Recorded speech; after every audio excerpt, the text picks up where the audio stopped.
I pledge allegiance to the flag of the United States of America and to the republic for which it stands, one nation, under God, indivisible, and liberty and justice for all. I'd like to call the Lamar City Council regular meeting for Tuesday, October 3rd, 2023 to order. We'll start with roll call, please. Goodchild? Yes. Diamond? Yes. Wick? Yeah. Sturgeon? Yes. Bruns? Here. Motion to approve the agenda. Second. We have a motion and a second. All those in favor say aye. Aye. Opposed? Motion carried. We start the meeting with a hearing. So at the August 15, 2023 meeting, council set this date and time to hear public comments regarding the voluntary annexation of certain lands into the city. The required consultation meeting was held and notices were sent. I'd like to open the hearing and ask for any written or oral objections on the voluntary annexation. Anybody here to talk about the annexation? Seeing none, I will close the time for receiving public comments and turn to the council for approval. Motion to adopt resolution number 2341, accepting voluntary annexation of certain lands south of the current city limits. Second. I have a motion and a second. Roll call, please. Wick? Yes. Bruns? Yes. Goodchild? Yes. Diamond? Yes. Sturgeon? Yes. Motion carried. Moving on to citizen discussion. So at this time, we have a 10-minute opening for citizens discussion. Any citizens here to address the council before we get to Chad and Trudy? All right, we'll go to Chad and Trudy Pecos with a Willow Creek campground update. Okay.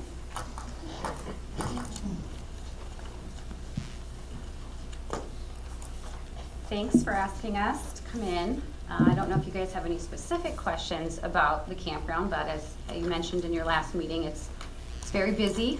We're having another successful year.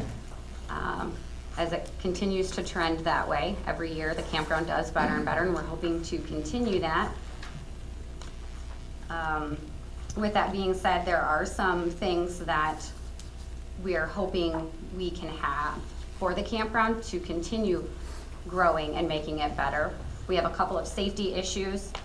The automatic gates at the entrances would be huge. We do deal with a lot of speeding and people in the campground that shouldn't be there. We would like some kind of flashing light or signage for the crosswalk that goes from the campground over to the restroom shower area. It's a very dark intersection. We've got a lot of young and elderly people crossing there, and the traffic coming around that blind corner, they're coming in hot.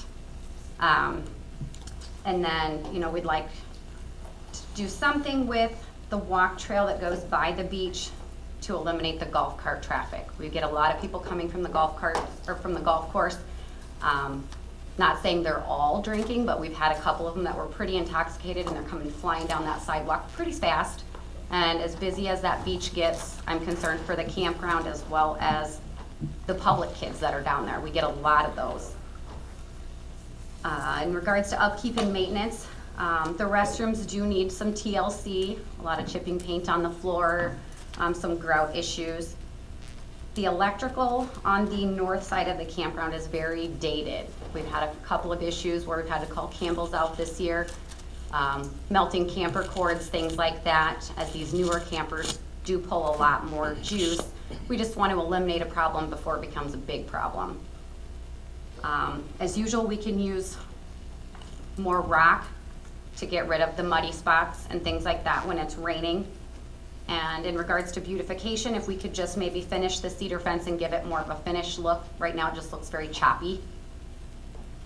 Other than that, that's really the only things that we feel would benefit the campground. I know there was some talk about expansion, which would be ideal, considering that I'm turning people away a lot. And we do have a lot more people interested in long-term camping, which does kind of put a damper on the short-term people that want to make last-minute plans. but we open the books at the beginning of the year for everyone so that they can plan accordingly. Is the occupancy rate 90% most of the time, 100%? Every weekend until school starts, or usually till about between school and Labor Day, every single weekend is 100% full unless I were to get the occasional last minute cancellation. Event weekends such as like the fair, ice cream days, things like, you know, Memorial Day, Labor Day, those things, they go very, very quick. Sure. How many spots you got? You got 60 spots. 60, okay. Well, So on the- 61, 6 or 10 spots. Okay, so on Yeah. the north side, the older side, where you're talking about the electrical, do you have 50 amp up there, or you just strictly It's- 30? Some is 30, some is 50. Okay. We have to, when people call and everything else, we have to make sure to ask them that one question, do you have 50 or 30? We try to put everybody, because everybody has two air conditioners, so that's 50 amp. One AC is a 30 amp. So Right, we have to right. put them in the right spots or they'll blow breakers. Yep. So, I don't necessarily expect an answer from you guys, but do we have, Scott, you're here, do we have some sort of an idea on what upgrading electrical would cost up there, or Jason? Yeah, we've got, well, we have I mean- an old estimate. An old estimate, so what? Yeah, so when we did, when we put in the south site, you know, filled in the pond and put that in there, we had an estimate from JEO to do the whole thing. And at the time, we only decided to do the south side. So that estimate is 200 to 300,000, but it's a couple years old. Right, and it's a portion of it now, because the south side's done, right? No, they gave us an estimate separate. So they gave us an estimate for electrical on the north side plus sanitary on the north side. And I think the electrical was 2 something. So expansion, where would we go? North side, North across the side creek. of the river. Even farther north of the creek, huh? Yes, it'd be in between the creek and the driving range. Okay, gotcha, all right. And I think there's blueprints already, I can't remember. I just put something on paper And to, Okay. I'll quit here in just a second, but I've been a big advocate for security gates. I am a big advocate for security gates. I do not camp out there myself, but I camp, and I agree with you. As far as speeding, is that the walk, is that the bike trail? It is. So why are golf carts on it anyway? There's signage posted, but We we put have signs signage up. everywhere. Yeah. A lot of it we do just because obviously we own the business. And so we do what we just make it and put it up. You know, we always tell Jason, hey, we're gonna put this up to make sure that it's okay. But we've even invested our own money into the signage and cameras and things like that to make it safe. But you can put signs up till you're blue in the face. Kevin, you got any comments on that? I mean, do you get calls on it, or? Yeah, we get calls occasionally, not just that area, but other areas on the trail. There's a couple things I'd like to do next year with the park board, maybe make some improvements with what they're talking about. Can we put some posts so that they can't? that's what fit? they wanted to do, yes. Okay, Yes. I mean, I'm just off the top of my head here. The big thing, like if you go to Yankton, Orange City, Storm Lake, on all their walking trails through their parks, they do have that pylon that goes in the center. Right. It can be removed in the wintertime, so obviously when the campground closes, you can move that so the city trucks can go through the plow. And it has deterred a lot of, we have cars that actually go Yeah, on that. every summer, 1 to 2 actual full-size vehicles end up going down that sidewalk. So A we lot could- of them are coming from the event center and have been drinking, and that just scares the bejesus out of me. Right. And then on the security gates, didn't we talk a year or two ago, Chad, and Yep. stuff, what was it, 30 grand, 35 grand? I'm not sure what that number was. I didn't think it was that high. Scott might know. Scott might Yeah, it was like 30 grand. I was just gonna pull it up here, but I think it went up quite a bit. And then you just issue a card for entrance into the camp. So if I'm camping there, I get a card and, We're just gonna end up making it a little bit cheaper and just go with the touchpad. okay. Yeah, we think Yeah. that would be the better way than trying to give out cards and make sure that we're getting them back. Okay. With the way our check-in process is set up, it would be a lot easier, because we issue a welcome text message to everyone after they call to check in, letting them know, welcome, giving them the 4-digit passcodes to the men's and women's restrooms, the Wi-Fi password, hitting on the big rules about 2 cars, please don't park on the grass, remember the speed limit's 5, and then our contact information should they need anything while they're staying. The one thing she did forget to touch base on too is the Wi-Fi out there. Oh, yeah. It's really bad. We've had Premier come out a few times, and everything else, to take a look at it. They've made the comment saying that it's just old, it's outdated. It does sit there up there all season long, so when the water gets in there and it freezes, it does crack stuff. There's times that we can't even log in to do the iPad to us to check people or take credit card payments. We'll have to actually leave or hotspot our phones. So we've been having a lot of issues with that. I mean, we know it's not gonna be the same as landline, but the internet is really, really bad out there. Yeah. Has Premier offered you any solutions? When I've talked to him, it would take a upgrade of equipment. Okay. Costly. So some of this stuff needs to fold into the budget process, either through Parks and Rec or... Yeah, so we're either gonna need to decide, because none of this is really in this current budget. I mean, so our discussion is that gonna have to be, do we put it in for after July, or do we look at some of these things and try to get them done before the next season? I think the public safety related ones should get consideration by that group without waiting. Mm-hmm.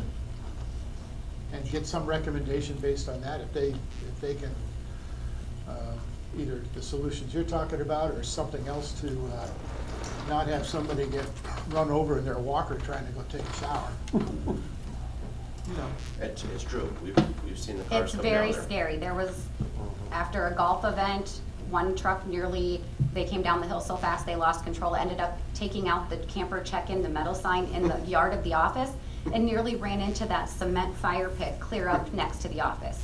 Had my daughter been 2 minutes faster taking her shower, she would have been crossing the road when that happened.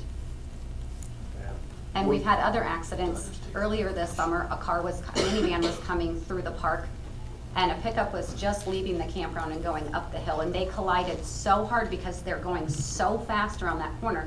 Both vehicles were totaled and all the airbags went off on a side street.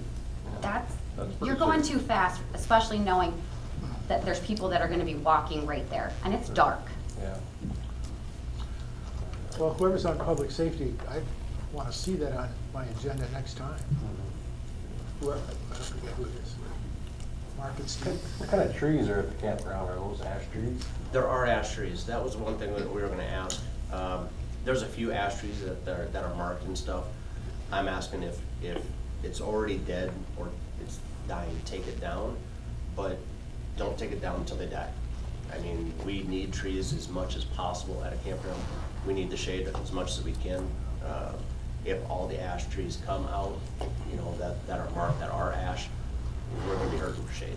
Well, Brad is under instruction that if he's got salvageable trees, we may do some treating of some. Good. But pretty much your whole idea of when it has to go, it has to Yeah. go, and maybe even start some replacement before they go. Well, some of them, unfortunately, there's the There's sites. no room. And I understand Yeah, that. there's I no room to understand. replant, Yeah. because you have to be so far, and that's our concern. If we take it too soon, then we're just done for as far as shade goes, and that is a huge seller for campers.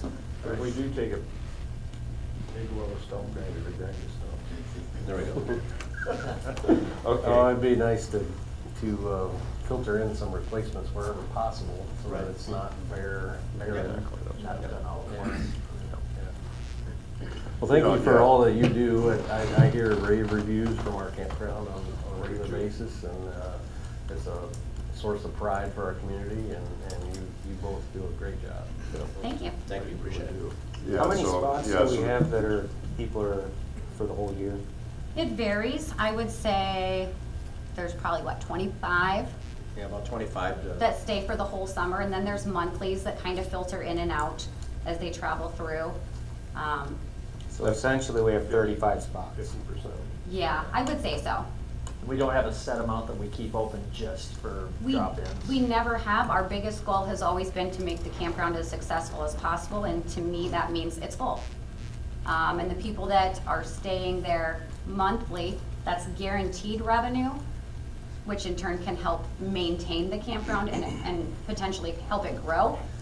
Whereas if I have them earmarked for, not long-term, they make $50 to $200 a month then, you know what I mean?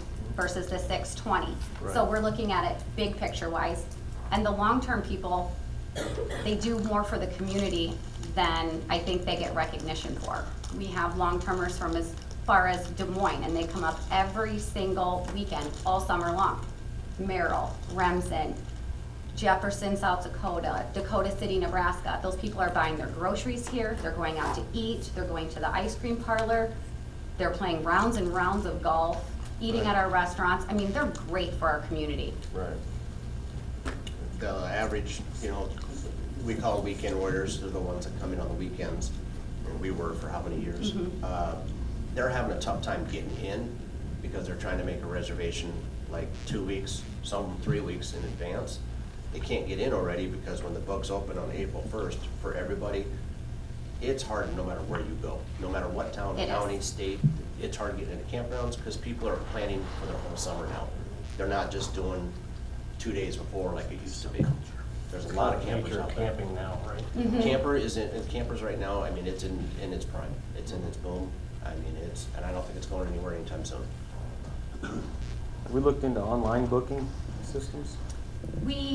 It's been brought up, but then I feel like With the online we one, lose touch with our campers then.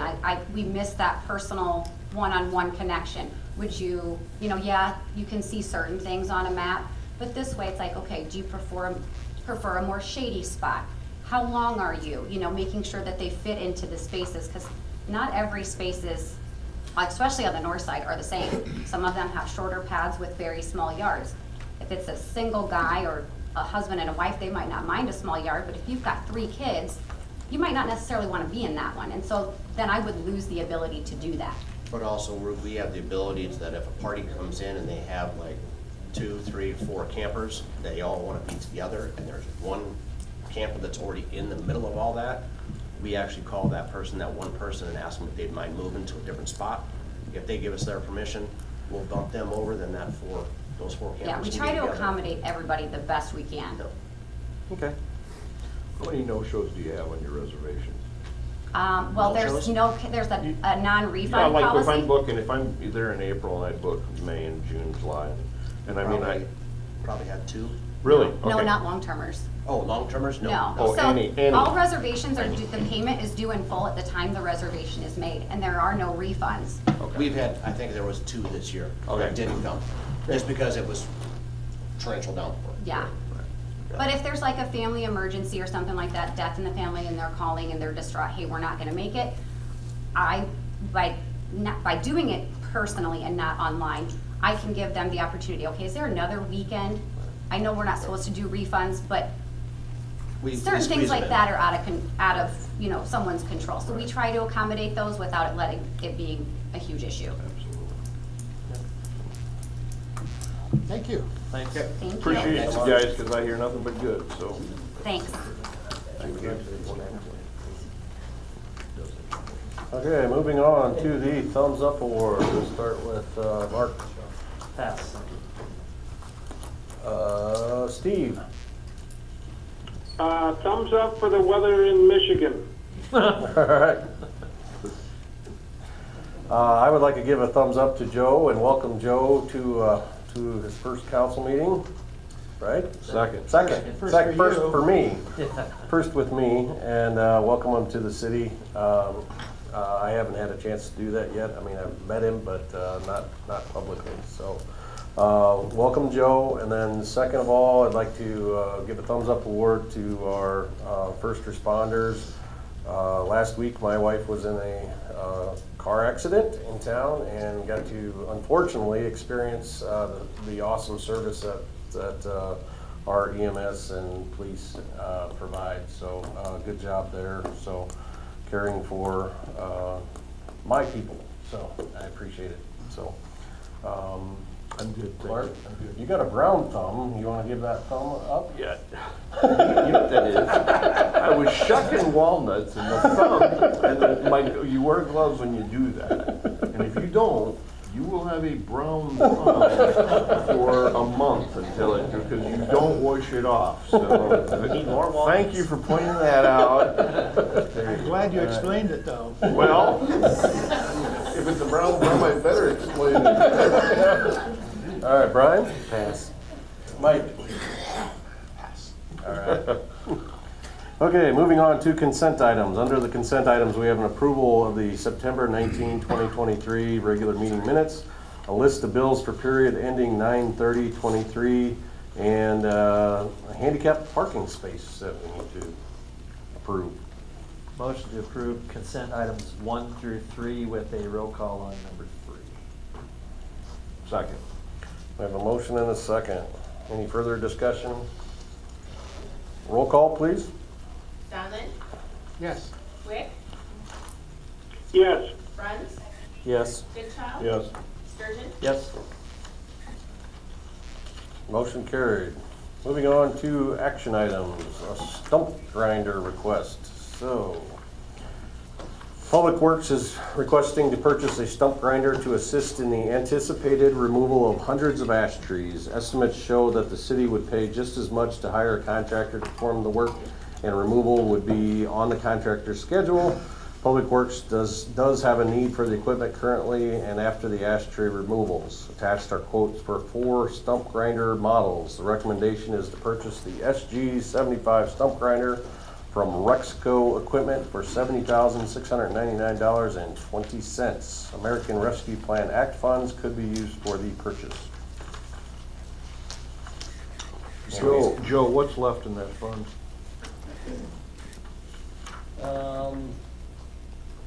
That has not been committed, just under 900,000, Just under. 870,000. Okay. Okay. Wow. Yeah, so we've got just a little over a year to commit the remainder of those funds, so that's gonna be a topic too. I try to bring, you had directed me to bring them one at a time as Yeah, you see fit, absolutely. so. So, on that, what are the parameters of those funds? Or are we small enough and got small enough that we really have loose parameters? Jacob has explained it before, so it's not a trick question. I'm seriously questioning. What It qualifies started and when what I doesn't? first sent out the directives, I mean, it was pretty tight. I mean, it was a list of probably 4 or 5 areas that they wanted to see the funds spent in, and they still do. But the latest directive they had really loosened the money up for smaller communities.